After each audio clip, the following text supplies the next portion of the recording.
Bismillahirrahmanirrahim. Assalamu alaykum hörmətli izləyicilər. İslam və biz proqramımızın 65-ci saniyyə görüşünlərinə qızğın qarşı alırıq. Mən Abdullah Yılğun.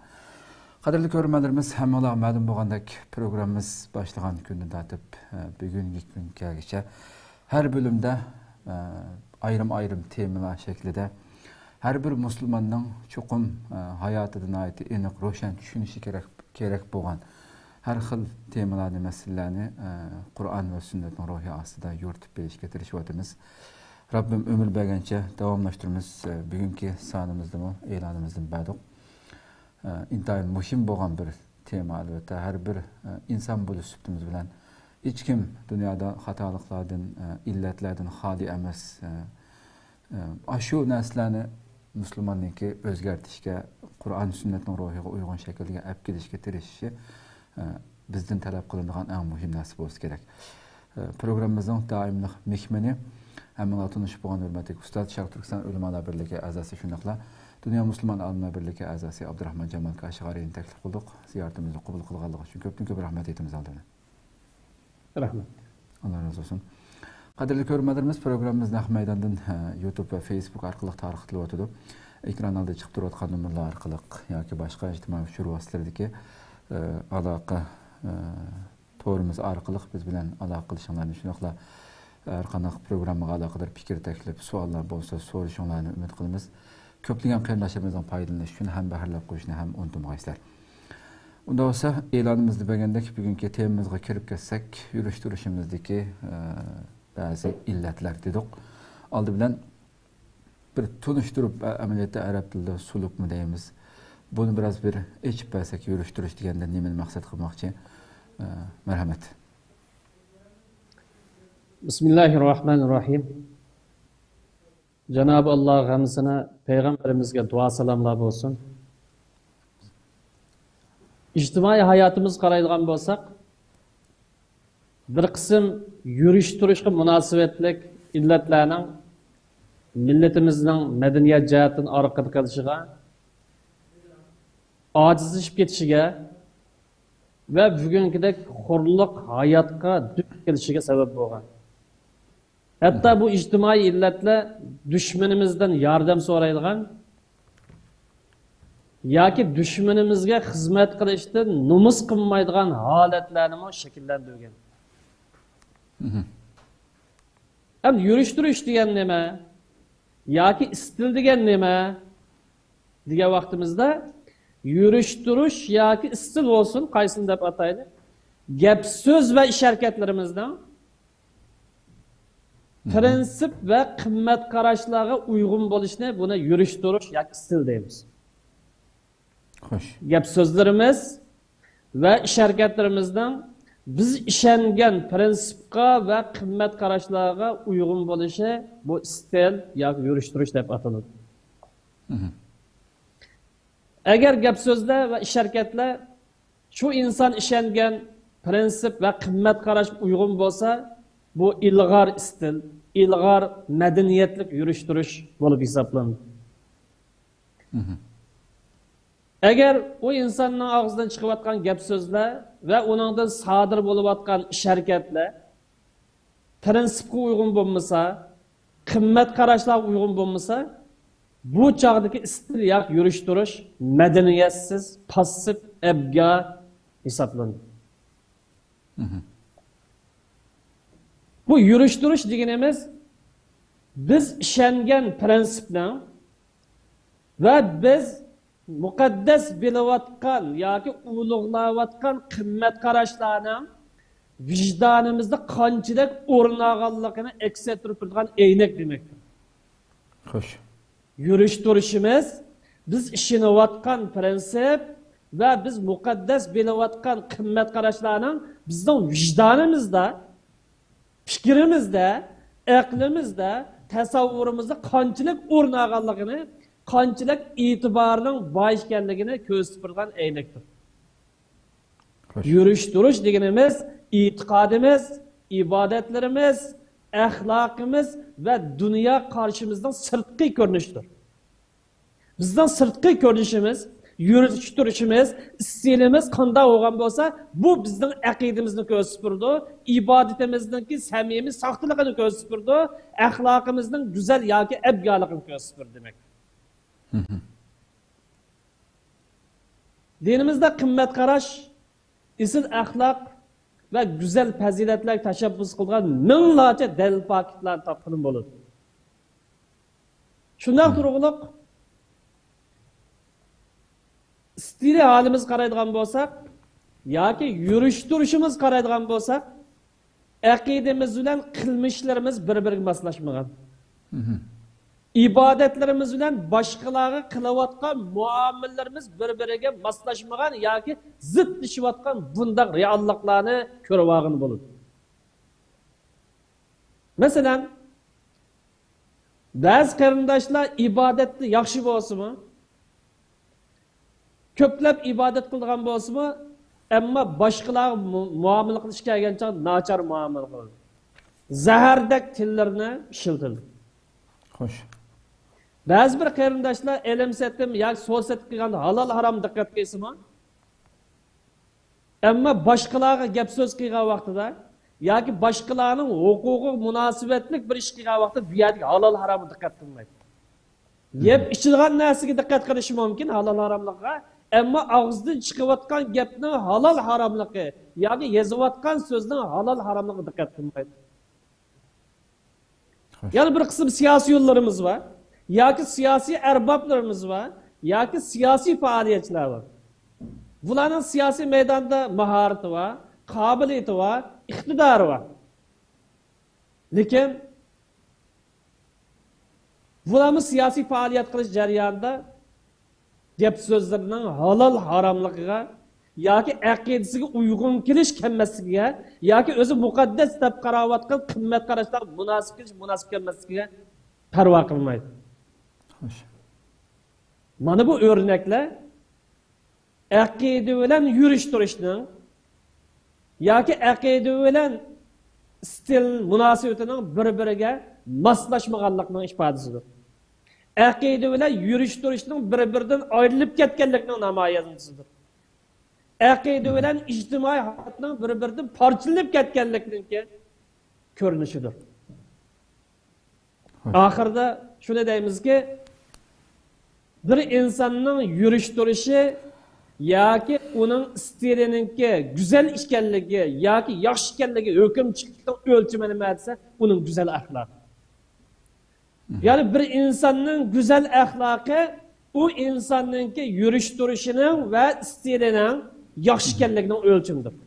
Eğer o insanınki güzel ahlakı bo'lmasa yoki ahlakı nachar bo'lsa, gerçi ondan başka itibarları, o'rinlari, imtiyozlari, maqomlari, unvonlari yuksak bo'lsa-mu, stil jihatda kirzis va demek. Stil jihatda masala va demek. Şu bir insonniki yurish turishi qo'yilgan o'lcham, birdan bir to'g'ri o'lcham, xatolashmaydigan o'lcham, boshqalar ko'rinib turadigan o'lcham güzel axloq. Mana bu yurish turishning yoki stilninki tunishtirishdan iborat. Ko'pdan ko'p rahmat, nihoyatda go'zal bir tunishtirish bo'ldi. Rabbimiz Allah subhanahu va taolo suyumli payg'ambarimiz Muhammad sallallohu alayhi va sallamni en güzel ixcham bir şekilde sizlarga so'zlab o'tgandek ve innaka la ala xuluqin azim. Hakikaten en güzel ahlakı egisan deb Rabbimiz yani bu süpetlaganda payg'ambarimiz endi. Biz ana shu payg'ambarga ergishishga bo'ysunishga buyurildik. Rabbim inşallah shundoq güzel ahlaklı müminlerden qilsin.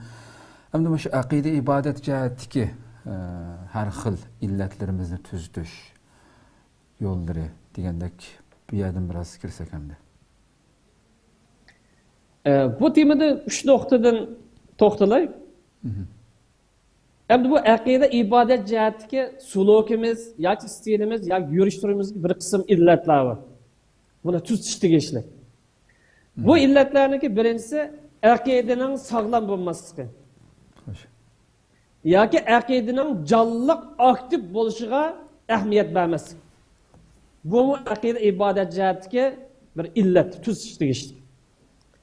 Eğer biz aqidamizdan sağlam, Allah bilan bo'lgan munosabatimizning kuchli bo'lishiga diqqat qilgan bo'lsak, biz paydo olgan bo'lamiz, to'g'ri yo'lni topgan bo'lamiz. Chunki bir insonning aqidasining sog'lom bo'lishi va yaratuvchi bo'lgan zot bilan munosabatining kuchli bo'lishi inson hayotida ahamiyat berishga tegishli eng muhim ish hisoblanadi. Agar biz aqidamizning sog'lom bo'lishi yoki Parvardigorimiz bo'lgan Alloh bilan bo'lgan aloqamizdan natija qozonamiz deydiganmiz, buning birdan-bir yo'li aqidamizning sog'lom bo'lishiga munosabat. Hem biz aqida deb ishonayotgan, hem biz iymon keltirgan bu hukmdan bizning dunyo tasavvurimizga, bizning dunyo ko'z qarashimizga va bizning ijtimoiy, siyosiy yoki boshqa hayotimizga ta'sir ko'rsatadigan darajada aktiv bo'lishiga, jonliq bo'lishiga, harakatlantiran ruh berilishiga bog'liq. Xo'sh. Mana bu vaqtida aqida sog'lom bo'lgan bo'ldi. O'lik aqida, jonsiz aqida insonni ojizlashtiradi. Allah bilan bo'lgan munosabatini tushkunlashtiradi. Aqidaning sog'lom bo'lganlikning ifodasi nereden ko'rib olgani bo'ladi desa, Allah'ning ko'rsatmasini ulug'lamaslikdan ko'rib olgani bo'ladi. Bir inson Allah'ning ko'rsatmasini ulug'laydigan bo'lsa, buning aqida sog'lomlik ifodasi bor. Allah bilan bo'lgan munosabat yaxshilanayotgan bo'lsa, aqidasining sog'lomlik ifodasi bor. Xo'sh. Amaliy hayotda taqvolik ve Allah peygamberi olan sevgi muhabbetin taqazzası bu işaret qilayotgan bo'lsa, bunun aqidasida sog'lomlikning ifodasi bor demek. Eğer bu ifadeler bo'lmasa, Allah'a bo'lgan sevgi muhabbet bo'lmasa, taqvolik ruhini oshirish bo'lmasa, Allah'ın ko'rsatmalarini ulug'lash bo'lmasa, u vaqtida aqidada masala bor demek. Aqidada illat va kasal va ofat bor demek. Bu illatni tuzish lazım. Aqidagi munosabatlik yurish-turishga bu illatni tuzish intayin muhim. Bu motorning o'rnidagi bir masala. Aqida masalasi. Xo'sh. İkinci nokta, Allah'ın sevgi muhabbetini qo'lga keltirish muhim aqidamiz. Biz yuzaki iymon keltirib qo'ysak, yoki Alloh bilan bo'lgan munosabatimizda so'g'oq muomala qilsak, aqidadagi bir illat hisoblanadi. Bu passivlik hisoblanadi. Bu aqidada harorat bo'lish lozim. Bu aqidada sevgi muhabbet bilan qilish lozim. O'zimiz buni yoqtirib, bizni to'g'ri yo'lga boshlaydi. Dunyoda bu xotirjamlik, oxiratda bu xotirjamlik, dunyoda madaniyat bo'lish, oxirat izzat kelishga boshlaydigan bu e'tiqod bilan ishonishimiz lozim. Allohga bo'lgan sevgi muhabbatimizni mushunday ifodalash lozim.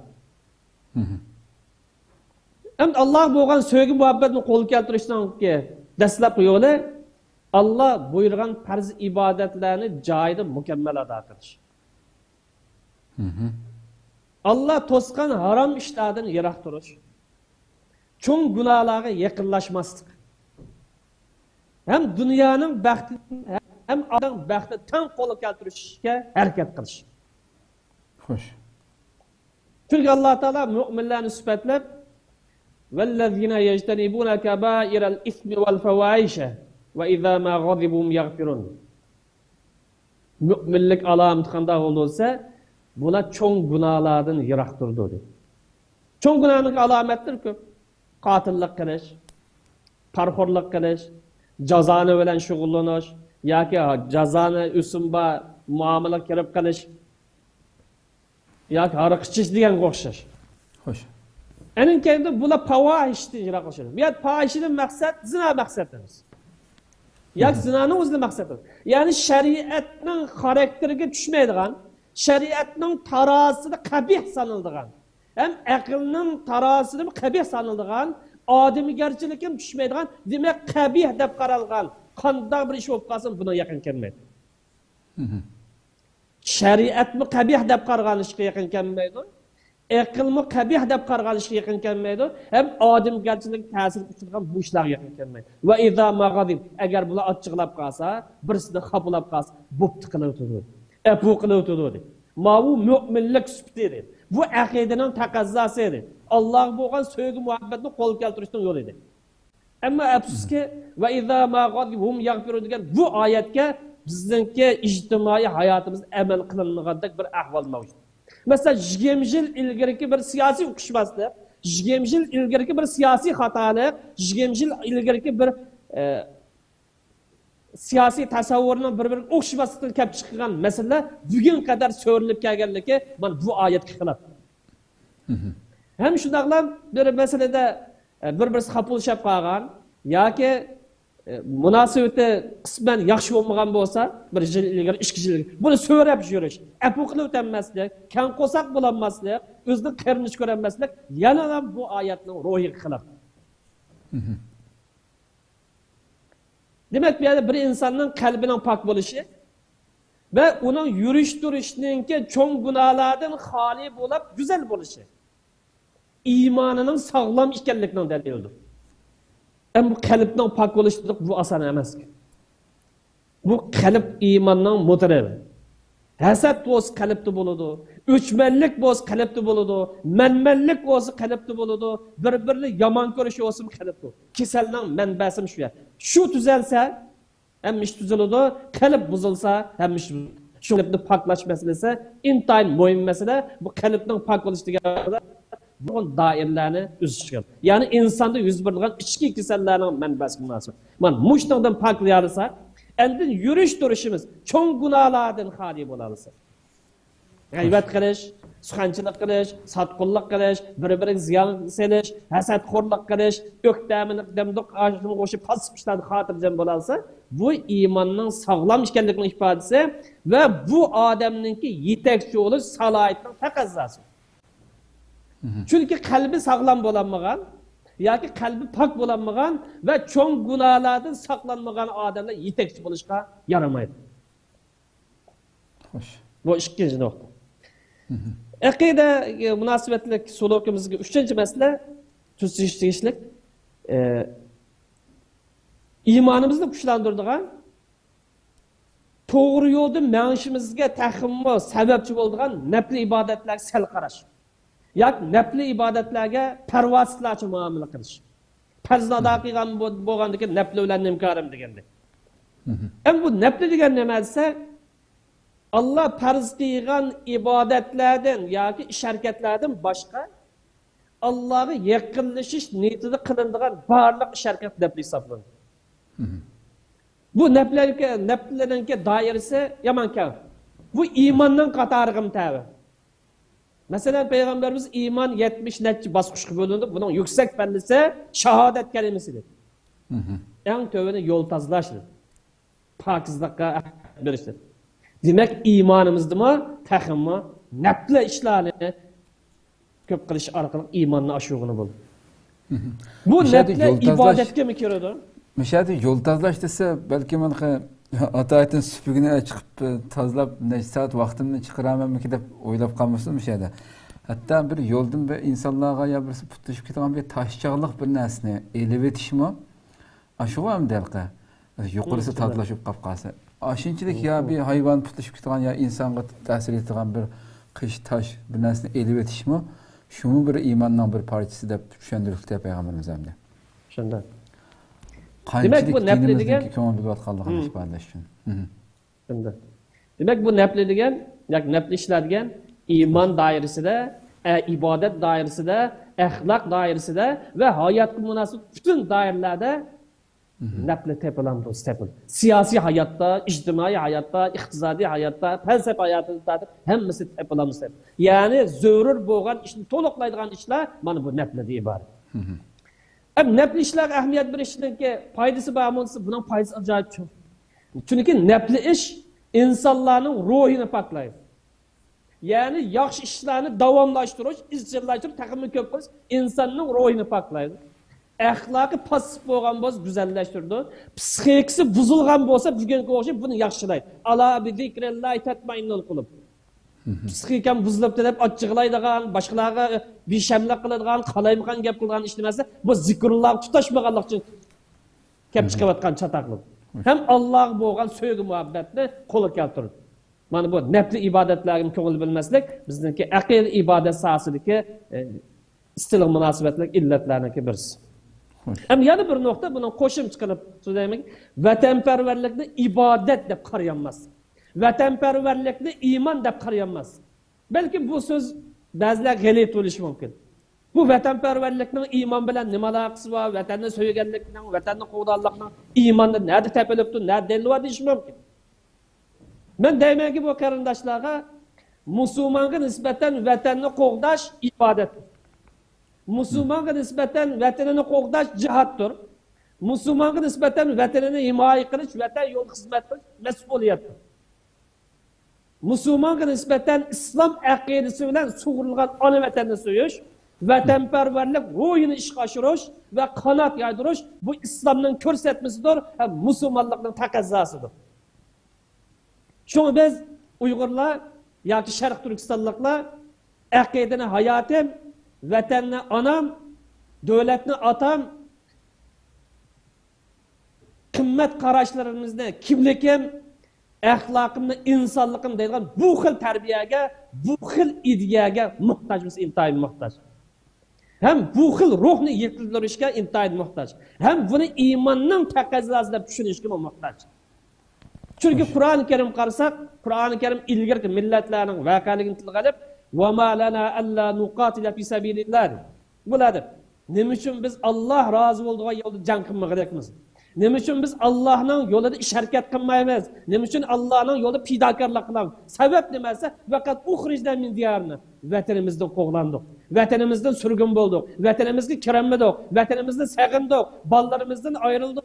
Ayollarımızdan ayrıldık. Ben muşnun üçün, yani vatanımızı qoğdaş, ballarımızı qoğdaş, farzatlarımızı qoğdaş, uruk tuqqan cemaatimiz qoğdaşın uruş kılıç, pisabilillahdır. Bu cihattır, ibadettir, imandır dedi. Yani bu ayet vatanperverlikten ki ibadet ikenligi, iman daris kılganlıktan ispat. Yani Peygamberimiz bu temada men qutila duna mali fahuve şehidi. Kim mal mülkini qoğdaş yolda ölüp geçişiydi. Bu şehitlik deyilgan hüküm ibadet dep qarılgan çağ endin hasıl olur. İman deyilgan hüküm hasıl olgan çağ endin hasıl olur. Eğer bunu iman ders kirgizemezsek şehitlik deyilgan narsa olmaydı, ölek olur. Biz teklimakanla mal mülkimiz diyarlige vaktimizde hadisin ruhi, vatanperverlik ruhi çıkaşır. Ama özümüzden öyüne, özümüzden etizlikine, özümüzden dükkanını mal mülkini diyaldık. Ama teklimakanla özümüzden mal mülki diyemeyotimiz. Çünkü biz tar dairege girip kalgan. İslam'da tar daire düşünüp kalgan. Ve men kutile dune ahli fehuve şehid. Kim aile cemaatini, uruk tukkallarını himaye kılış yolda ölüp kes şehitdi. Biz Müslüman halkımızda, Müslüman milletimizni, öz cemaatimizni ailemde qarayanmayotimiz. Urug' tuqqanlarim deyanmayotimiz. Men qutila duna dinihi fehuve şehid. Kim itiqadini qo'g'dash, aqidasini qo'g'dash, kimligini qo'g'dashga o'ylab kelsa bu shehid. Mana bu vatanparvarlikning ibodat, iymon, aqida masalasi ekanligining isbotlarini qisqacha bayon deyman. Xo'sh. Mana bu aqidaga munosabatlik, sulukimiz yoki aqidaga ibodat munosabatlik, istilga munosabatlik, tuzish tugishlik masalalar. Ko'pdan ko'p rahmat, haqiqatan. Hamda Rabbimiz yani bizga normalda barliq faoliyatlarimizga, ibodatlarimizga qarasak, har narsada o qadar tartiblik, vaqtga rioya qiladigan barliq ibodatlarimizga bo'lsin, shundan qarasaqmi bir vaqt bekitishlik yani. Bizga butun ishlarimizda, kundalik turmushimizda atgandan boshlab ta oqshimiz yetib bo'lguncha har narsani yilda qiladigan ibodatlarimiz bo'lsin, haftada qiladigan amallar bo'lsin, qalaymiqan xoligan vaqtida vaqtimiz yetganda qilishga unda bir belgilab bermaylik hamda. Hamma narsamizni bütün Müslümanın hayatı tertip bilen retlik mağdağanlıqını körüsülmüş ibadetlerimiz ama. Ve bir iş qıqa vaqtıdır mı? Yalğız xalıqança özü bilgençe emas, cemaatinin qançak muhim ekanligini, köpnün küçünün qançak muhim bolğanlıqını bizge düşendiriklik. Ama lekin hayatımız qarab baxsaq nurgun çeçilen quluq var hayatımızda, tertipsizlik, qalaymiqançılık. Bu illetler hakkında biraz to'xtalgan bo'lsak.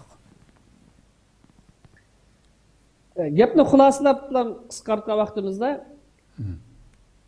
aqida va vatan millat uchun faoliyat qilayotgan siyosiy harakatlarga yoki siyosiy faoliyatlarga qaraydigan bo'lsak,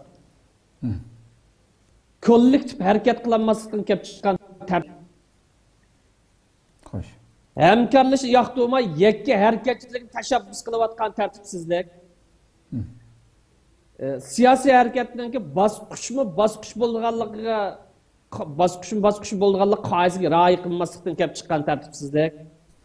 İşlarning muhimlik darajasiga parvo qilmaslikdan kelib chiqqan tartibsizlik. İşlarning oqibatini o'ylamay kallasi kelgan paytda ish qilaveradigan tartibsizlik. İnsanning foydasi uchun tuzilgan qatnash qoidalariga rioya qilmaslik.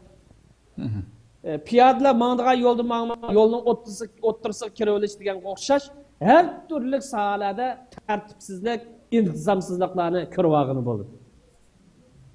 Bu haqda keyincha tafsilroq to'xtalamiz ayrim bir temada. Yana buni qisqartirma shakldamizki, aqida oshqunligi yoki millatning bir butun kimligini parchalashga urinishdan kelib chiqqan bu oshqunlik, ikki taraflama oshqunlik. Mana bu ijtimoiy tartibsizlik, ijtimoiy qalaymaqonchilik sabab bo'lgan ijtimoiy illat. Bizda ikkili illat, ikki xil oshqunlik mavjudmi mavjud. Bu ikki xil oshqunlikdan paklanish, bundan yiroq turish lozim. Xo'sh. Bu intizom masalasida yoki tashkillik harakat qilish, faoliyat qilish masalasida ayrim bir tema to'xtalish bo'lmoqda. Shu qisqaroq to'xtalib. Xo'sh, unda Osman abayma hozirmi dedim abay mesela vaqt masalasi nihoyatda muhim bir tema hayotimizdagi. Har bir o'tgan minutimiz, ya'ni mangu qaytib kelmaydigan uning har qanday odam bildi normalda vaqtning qancha qimmat ekanligini. Ketayotgan vaqt, soatlar, kunlar, oylar amaliyotda bizning hayotimizdan ketayotgan narsalar bu. Qaytirib vaqt bo'lmaydigan darajada. Hamda bizningki mushu masalada mayli nurg'un uchrashlarda bo'lsin, faoliyatlarda bo'lsin, vaqtga rioya qilish masalasida intayin ig'ir kamchiligimiz bor deb qarayman. İlgirki salaflarimizga, olimlarimizga qaraydigan bo'lsak, vaqtning qimmati haqida, vaqtga rioya qilish haqida, hatto ular vaqtni shunchalik qimmatli bilganki,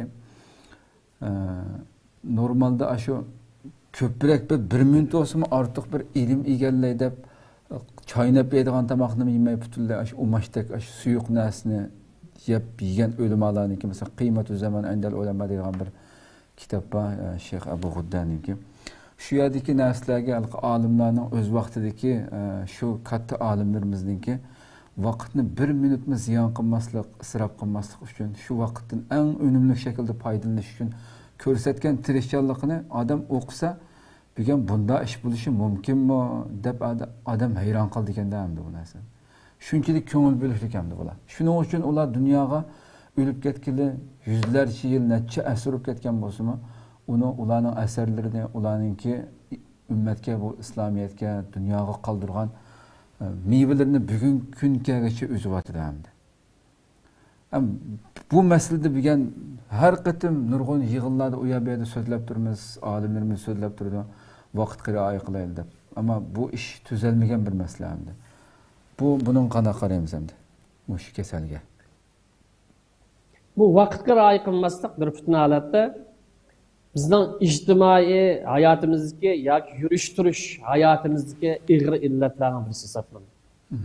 Masalan, vaqtni chang tutmaslik, vaqtni ahamiyatsiz ishlar bilan o'tkazib o'tish, televizor ko'rish, film ko'rish yoki foydasiz suhbatlar degandek, yoki vaqtga rioya qilmaslik, chaqiriqlarga yoki vaqtida bormaslik, yoki ozroq bir vaqt chiqib qolsa, bilim ma'rifat o'rganmaslik, yoki foydali bir kesib o'rganmaslik deganga o'xshash bu turdagi illatlar istilg'i munosabatlik yoki yurish turishga munosabatlik illatlarning bir ko'rinishdir xolos. Bo'lmasa dinimiz vaqtni hurmatlashga, vaqtga minut bo'yicha muomala qilishga tashabbus qilgandirdi. Masalan, misol olsak, azon chiqishdan 1 minut ilgari hech kim namoz o'qiyanmaydi. Ramazon vaqtida azon chiqishdan ilgari hech kim iftor qilolmaydi. Xo'sh. Mush darajagacha vaqtga ahamiyat bergan, intizomga sog'an dinning mansublarining vaqtni ahamiyatsiz o'tkazishi, parvosiz qarashi, boshqalarning vaqtini aymaslik bu istili illat. Ya yurish turishga munosabatli ig'ir ofatlarniki birisi. Masalan, bunun qatorida, ya'ni o'qish fursati turib o'qimaslik, vaqt turib. ishlash fursatib ishlamaslik, boshqalarga yaqinib qolish, garchi o'zininki ishlash imkoniyati bo'lsa-mu, da'vat qilish fursatib da'vat qilmaslik, harakat qilish fursatib harakat qilmaslikka o'xshash, mana bu turdagi masalalarmi bu yurish turishga munosabatlik illatlarninki birisi yoki mas'uliyatsizliklarninki birisi hisoblanadi. Bu vaqt to'g'risida yana keyincha tafsilga to'xtalamiz. Xo'sh. Unda olsa vaqtimiz mu oz qoldi.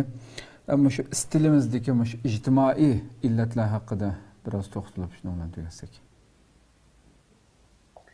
İctimai hayatımız qaraydigan bo'lsak, oilaga to'g'ri muomala qilinmaslik.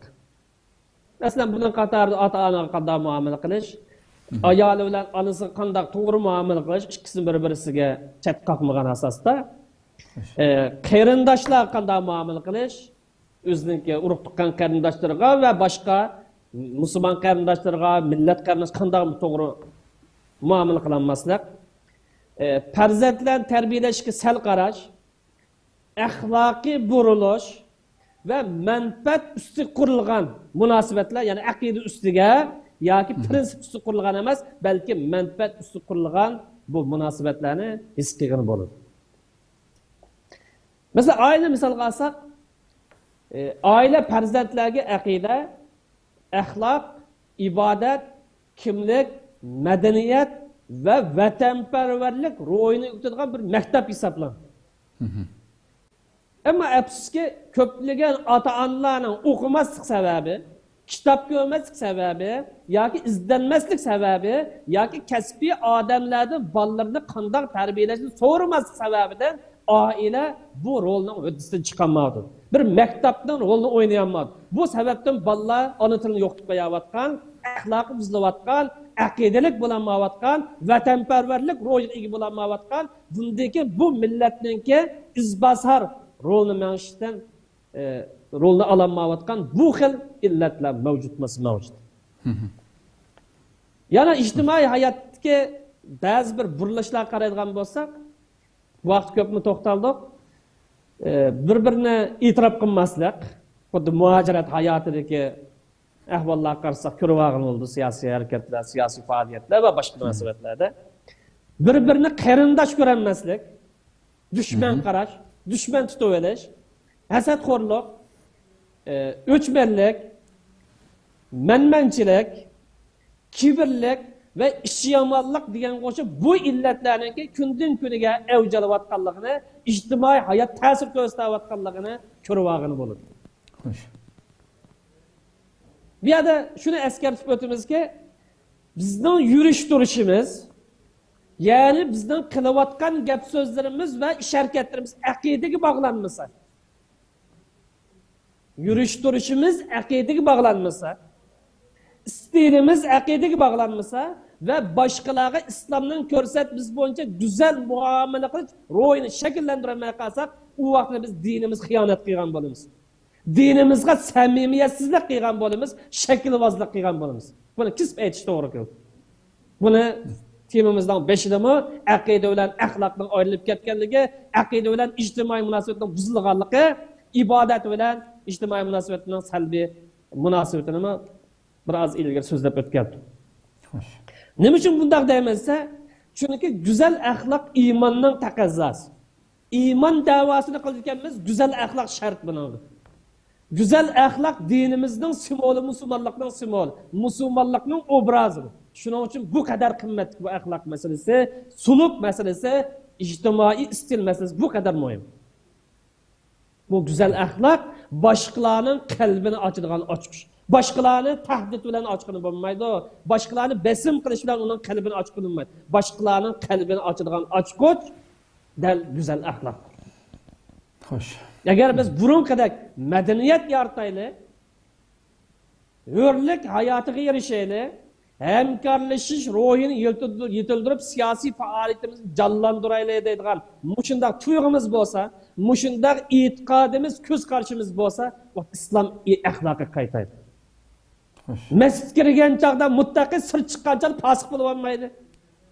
Mescid kirgan chaqda taqvo, sir chiqqan chaqda g'aybat qo'ri bo'lib olmaydi. Mescid chiqqan chaqda assalomu alaykum deb omonlik beradigan, sir chiqqan chaqda tahdid soladigan, dishamlik qiladigan bo'lib olmaydi. Axloqimizda musulmonga yarasha madaniyatlik musulmon bo'laydi. Her bir sözümüzde, iş hareketimizde iman sözüge, şehadet sözüge, musulmonlik taqozosiga uygun iş hareket kılaydı. Bu onda kılalgan vaktimizde ictimai hayatımızda istillerimiz, yürüyüştürüşlerimizni tüzügen, ıslah kıygan bolamiz. Köptün köp rahmet, Allah razı olsun. Nayet güzel bir tem oldu kısa bir şekilde. Hemen düşündürülgen bir şekilde. Köptün köp rahmet, Allah razı olsun. Kadirli görünmelerimiz anlap öttük nayeti güzel bir şekilde düşündürdü ustaz. Demek hayatımızda, ictimai hayatımızda, her günlük hayatımızda her bir minutumuzni kadirlep, meyli zikir tesbihten tatip özümüzni hem İslam'ımız bizge Allah subhanahu nurgun şair boğan dinimizdeki namaz, roza, hac, zakat bunun okşaş kılındığın ibadetler bu ibadetlerine Allah dergahida şu ibadetlerimizin kubul buluşu için yukarıda bilgen sözler ötkenmiş ictimai ahlak, xulaslangan, güzel ahlak deb xulaslangan bu nurg'unlagan uşak biz normalde dikkat mi qiliveradigan nurg'un şu ahlakı münasebetlik barliq yürüştürüşlerimiz şununğa dair amellerimiz güzel bo'lmagan şekilde hakkı kılınayotgan münasebet bo'lsin, iqtisodiy munosabatlar bo'lsin, ular qilingan muomala bo'lsin. Mushnondagi aminatda hammasi mushuninki yuqorida bilgan so'zlab o'tilgan temamizdagi hamma narsa mu'minning niyatini to'g'ri shaklda islom ko'rsatgan bo'yicha qilishimizning o'zi ashuma ibodat hamdi. Mushu ijtimoiy bo'lgan ibodatlar durust bo'lmasa, güzel shaklda elib berilmasa, bilgan so'zlangan narsa to'g'ri shaklda elib berilmasa, bizning o'qigan namoz, roza hamma narsamiz qabul qilinmaydi aminatda asli. Yani u yerga faqatlam abi ustoz deb o'tgandek masjidga kirganda taqvo chiqqandan keyin Xudoyimga omonat hamma ishni qildigan mayli muomilda bo'lsin, halol harom bu diqqat qilmaslikda bo'lsin, xoliqimizni qildigan bo'lib qolgan vaqtida balkim kechasi tong otqicha har kuni tahajjud namozi o'tirib namoz o'qiydigan inson bo'lishimiz mumkin. Bu amallarni qabul bo'lmaganligining alomati aslida ijtimoiy insonlar bilan qilinadigan barliq yurish-turish muomalatlardagi ibodatlar to'g'ri bo'lmasa, bu Alloh bekitgan farz amallarni qabul olmaydi aslida. Shuning uchun payg'ambarimiz nihoyat güzel hadisi va hammalar tanishib bo'lgan sahobalardan so'raydi: "Atadruna manil muflis?" Yani mening ummatimning ichidagi muflis degan kim u deb shuni so'radimdi.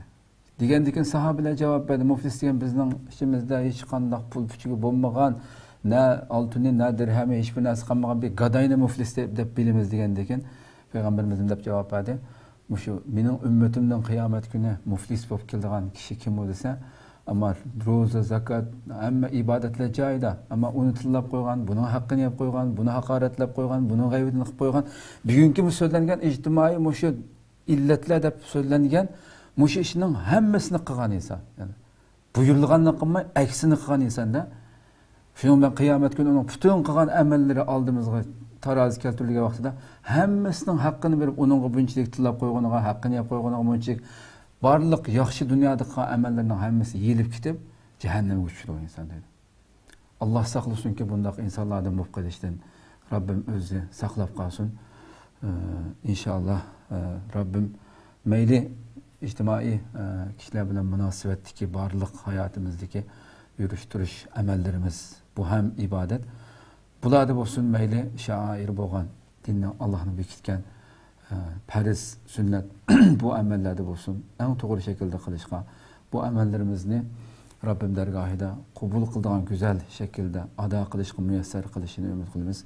Shunda biz inşallah baxtga erishguchilardan bo'lamiz va shundaqla bizning eng cho'ng orzuyimiz bo'lgan zulmdan qutulishdan iborat bu dualarımız mı Allah'a yilingan bu ilticalarımız mı her iki taraf oңşalgan vaqtida andan tezroq qabul oldu. Bu mesela aksichi bo'lgan vaqtida yana bir hadisdan ba'ni hamma narsa yegini haram, ishkini haram, kiygini haram to'xtamay Alloh deb qo'lni ko'tarib duo qilgan qandaqmi ijobat bo'lsin fa anna yustajabu lah deydi. şu reallikni ko'ryapmiz. Bunga diqqat qilmaganligimizdan nimishqa ijobat olmaydigan, nimishqa qabul olmaydigan deb ba'zi o'ylab qolamiz masalan. Bunga diqqat qilishimiz kerak. Rabbim hammamizni muyassar qilsin. Allah ömür berse aldığımız kapta görüşküşen okşas saatte. Bugün başta programdan başında koymadan unutub qapman. Ahırda olsun keçirim sorayımız. Saat 3'te başlayan programını biraz yarım saatin artık geçip kaldık. Allah ömür berse aldığımız kapta görüşküşen aman boğayslar. İcabetlik duadır onlarda. Dua qilib qo'yishni ham unutmaysizlar. Assalomu alaykum va rahmatullohi taala va barakatuh.